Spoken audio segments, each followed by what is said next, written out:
After my husband died, his family froze me out. You were just temporary, his aunt said. I said nothing until I opened the safe he'd left me the code to. Inside was a letter and a deed to their family's summer home, all in my name. When I showed up to their reunion and took the keys off the wall, she asked, "What are you doing?" I replied, "Making a permanent memory." Tom died on a Monday. It was early October, not cold yet, but the leaves were starting to fall in big soft piles around our yard in Albany. We had just finished breakfast, blueberry pancakes, something we always did on Mondays because he worked from home. I went and put the dishes in the sink. He said he'd take Daisy out for her walk. 15 minutes later, a neighbor was banging on my front door. Tom had collapsed in the yard. By the time I ran out, he wasn't breathing. I did CPR until the paramedics showed up, but it didn't matter. He was gone. They said it was a heart attack. No one saw it coming. He was 39. The days after were a blur. Everyone was kind, at first. Friends brought food. Our neighbors helped walk Daisy. My sister flew in from Phoenix to be with me. But his family, his mother, his 2 uncles, and Aunt Nora took control the minute the body left the hospital. Nora especially. She talked like a lawyer, cold and flat. "We'll take care of the arrangements," she said. I was in shock. I nodded. I let them do it. I didn't want to argue. I thought we were all grieving the same man. At the funeral, they gave me a seat in the second row. Not even the front. His mother stood with Nora, whispering behind their programs. I could feel the judgment in every glance. When I tried to read the note I had written for Tom, Nora cut me off at the podium. "Let's keep this light," she said, with a fake smile, gripping my elbow too hard. Tom would have wanted joy. I wanted to scream. I wanted to say I knew him better than you did. But I didn't. I sat down and watched them hijack his goodbye. After the funeral, they all went to Nora's house for lunch. I wasn't invited. Not even a text. When I called the next day to ask about picking up some of Tom's things, his old journals, some photo albums, Nora said, "There's nothing here for you." Tom didn't have time to update the will. It hit me like a punch. What? He was busy. We all know he meant well. But legally speaking, there's no guarantee. You were only married 6 years. No children. You'll be okay. It didn't sound like grief. It sounded like they were erasing me. They changed the locks at the family summer home 2 weeks later. No one told me.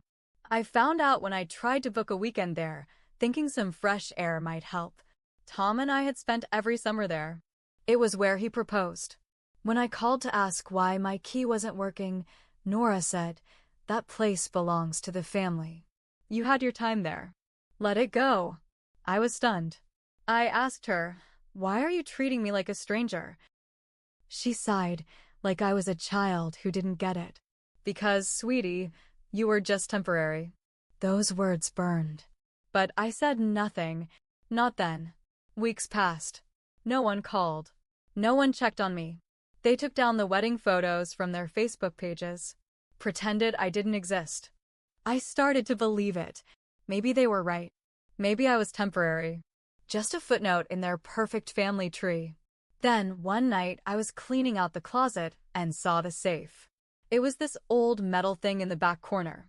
Tom had inherited it from his grandfather. I'd only seen him open it once. I asked him the code back then, joking that I might need it if he ever got hit by a bus. He told me. I laughed. Then I forgot all about it. But that night, I remembered. I dug through my phone until I found where I'd written it down. The code worked. The safe clicked open. Inside were insurance papers, his ring in a velvet box, and an envelope with my name on it. It was his handwriting. I sat on the floor and cried before I even opened it. If you're reading this, I'm sorry. I should have told them. But I wanted this to be just for you. The summer house is yours now. I put it in your name last year. I didn't want them to have it. They never loved it the way we did. It's where we were real. Don't let them take it from you. Make it your own. I love you. Attached was the deed. fully notarized. Property at Lake George. In my name. I stared at it for a long time. Then I stood up. And I waited. I didn't go to Lake George right away. I planned. I got the deed verified. Took it to a lawyer friend of my sister's. He looked it over twice and said, "This is airtight. It's yours." That was the first time I let myself smile in months. I waited until July. That's when they always did the family reunion at the lake house. Tom told me it had been a tradition for generations, always the second week of July, always the same people, same routines. Bonfire on Friday. Big dinner Saturday. Church on Sunday. Like clockwork. They thought I'd disappear quietly, that I'd let them have it. But I showed up on the Thursday before the reunion. I parked down the hill and walked up with my bag and Daisy. I didn't want them to hear the car. I wanted them to see me standing there. When I walked in, the house was already full. Laughter, drinks, someone grilling out back. I stepped inside and looked around. Same faded curtains. Same ugly floral couch. Same set of keys hanging by the front door, the lake keys, as they called them. Every door and drawer in the house opened with those. I walked over and took the keys off the hook. Nora was in the living room. She turned around and saw me. Her voice got sharp. "What are you doing here?" I held up the keys. "I'm making a permanent memory." You should have seen her face. She laughed. A cold, disbelieving sound. "You're trespassing." "No," I said. "I'm not." I pulled the deed out of my bag and handed it to her. She read the name. Her mouth fell open. Her hands shook. This is forged," she snapped. "Tom would never," "He did," I said. "Last year. Signed, sealed, and filed. It's mine now." Everyone started gathering around. His mom, his uncle, 2 cousins. All of them staring at me like I'd grown horns. "This house has been in our family for 80 years, his mother said. "You don't belong here." Tom said, "It's mine." And now, legally, it is. They all started talking at once. Yelling, really. Nora was calling someone on her phone. His mom tried to grab the keys from my hand. I stepped back. "You're making a mistake," I told them. "I'm giving you all until tomorrow morning to leave." "Or what?" Nora spat. "Or I call the sheriff and report you for trespassing." She went pale. Because she knew I could. They didn't leave that night. They stayed. Whispered. Tried to come up with a plan. But in the morning, I had a local deputy with me. He looked at the paperwork, made a few calls, then told them to pack up. The look on Nora's face as she loaded her car will live in my head forever. But that was just the beginning. Because 3 weeks later, I got a letter in the mail. No return address. Just one sentence on a single piece of paper. "You'll never be one of us." No signature. Just that. Like it was supposed to scare me. It didn't. It made me angry. So I decided to make the house mine for real.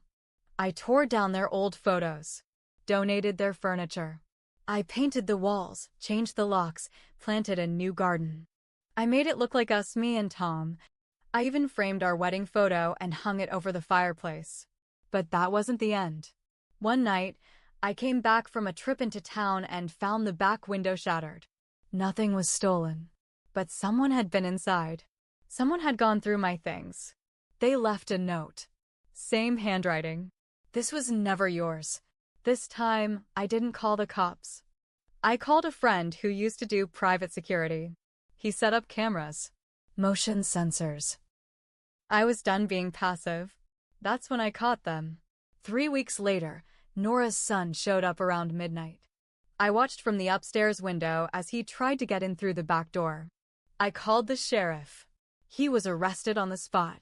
And then the family turned on him. They showed up at my door 2 days later. Nora, his mom, the cousins. "Let's talk," she said. I opened the door just enough. "Talk about what?" "This has gone too far. You broke into my home." "He didn't mean it." "He did. And you all pushed him to." "You don't want to do this," she said. "We can make a deal." I smiled. "There's no deal. This is mine. You made sure I had nothing. And now I have everything you wanted. Then I shut the door. But it still wasn't over. I thought that after they tried to break in and got caught, they'd back off. I figured they'd be embarrassed or maybe even a little scared. I was wrong. A week after Nora and the others came to my door, I noticed strange things. First, it was my mail. Some of it started showing up opened, ripped at the corners. Then packages I'd ordered never arrived. I checked with the delivery company, confirmed drop-offs. Someone was taking them. Then my dog, Daisy, got sick. Real sick. She started vomiting and wouldn't eat. I rushed her to the local vet, and after they ran tests, the vet sat me down and said, "It looks like she ingested something toxic. Rat poison, maybe." I froze. We don't use poison. We live in the woods, sure, but I never leave anything like that out. The vet said she'd pulled through, barely. That it was a close call. That night, I cried on the kitchen floor with Daisy in my lap, and I realized they were still coming after me. Not just the house. Me. I sent a letter to my lawyer the next morning. I wanted a restraining order. Not just for Nora. For the whole family. The lawyer started the paperwork, but she warned me, they're going to push back. These cases can get ugly. Ugly wasn't even close. 2 weeks later, I was served papers. They were suing me, claiming the deed Tom left was obtained under undue influence, that I had manipulated a grieving man, that I had isolated him from his family and coerced him into giving me the property. They had affidavits signed by family members. They even submitted old texts, totally out of context, where Tom vented about family drama. Said he was tired of everyone's expectations. They were trying to twist his pain into something I did to him. It was disgusting. I didn't have the money for a long court fight, but I wasn't going to roll over either. I dug out every bit of proof I had. Emails from Tom talking about the deed. Photos of us at the lake house, fixing it up together. His notes. His handwriting. His voice messages. I had to make it clear this wasn't some con. This was love. My lawyer told me the judge might order a mediation to avoid trial. She was right. Mediation was set for October, a full year after Tom died. We met in a small office in Glens Falls. Me, my lawyer, Nora, and their family lawyer. Nora didn't look at me once. Her lawyer opened with a sneer, "We're willing to offer you a payout if you vacate the property." I laughed. "You think this is about money?" Nora finally spoke. Her voice was low, cold. "You don't deserve that house. You tricked him." "He loved me," I said. "You just hated that you weren't in control." "We are his blood," she snapped. "And you treated him like a burden." He told me everything. How you mocked his career, his choices. How you only called when you needed something. Her face twitched. She wasn't expecting me to fight back. The mediator tried to calm us. "Let's stay civil." I stayed calm. "You want the truth?" "Tom gave me that house because it was the only place he felt happy." "You turned his funeral into a pageant. You didn't even let me speak. You erased me. But you can't erase this." Their lawyer leaned in. "If this goes to trial, it will get ugly. Public." "Are you ready for that?" "I am." "Are they?" That ended the meeting. They didn't settle. But they backed off. For now. But then something even worse happened. I got a call from my lawyer. "You need to sit down," she said. Tom's mother had filed a petition to exhume his body. She claimed she wanted to investigate inconsistencies. That she suspected foul play. I felt like the floor dropped out under me. They were accusing me of killing him. I didn't even know that was something people could do. File a request to dig up a body just to prove a point. But they did, and somehow the court agreed to hear it. My lawyer tried to stop it. We argued that there was no evidence of anything suspicious. Tom had a history of high blood pressure, a family line of heart issues. His death certificate listed it clearly, myocardial infarction. But his mother was relentless. She stood in court with tears in her eyes. shaking hands holding a framed picture of Tom, and claimed she just needed closure. Closure? She hadn't even let me sit in the front row at his funeral. The judge allowed it. I sat in my car in the parking lot and screamed until my voice gave out. They exhumed Tom's body in November. Cold, gray skies. I didn't go. I couldn't. I sat by the lake with Daisy and waited for the call. 2 weeks later, the results came back. No poison. No foul play. Just a worn heart that gave out too soon. I thought that would be the end of it. That maybe, they'd finally leave me alone. But people don't like to be wrong. Especially people like Nora. A few days later, I got an email from a local news station. They were doing a story on family inheritance disputes and wanted my side. I had no idea how they found out, but I knew exactly who leaked it. They wanted to humiliate me, to make sure everyone in town saw me as some gold-digging, home-wrecking widow. And for a while, it worked. People whispered. The grocery store clerk stopped making small talk.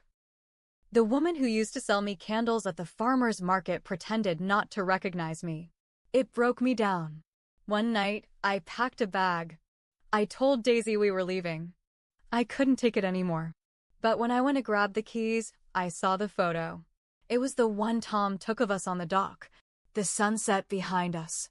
My head on his shoulder. His goofy grin. It was the last picture he ever printed out. And I remembered what he said, the day we first visited the lake house together. This place saved me. It can save you too. So I unpacked the bag. And I stayed. I stayed through the cold. Through the looks. Through the whispers. And slowly, things shifted. A neighbor helped me shovel snow one morning. A local baker dropped off fresh bread, said nothing, just smiled. Then one of Tom's old college friends came by. He told me he heard what the family had done. And he believed me. Bit by bit, people started coming back around. Then something happened I never expected. Nora's husband showed up. Alone. He stood on the porch, twisting his hat in his hands like a nervous schoolboy. I didn't let him in, but I opened the door. I'm sorry, he said. I didn't speak. I didn't know she'd go that far. With the body, with the papers. I wanted you to know I didn't agree with it. I nodded. Still didn't let him in. Then he said, she's sick. Real sick. Cancer. Part of me felt nothing. Part of me felt too much. I didn't wish that on her, but it didn't change what she'd done. What she tried to do to me.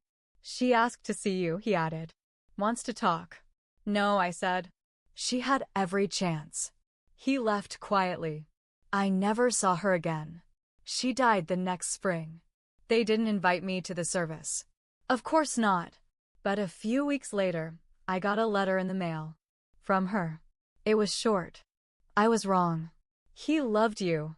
That house should be yours. I'm sorry. I read it once. Then again.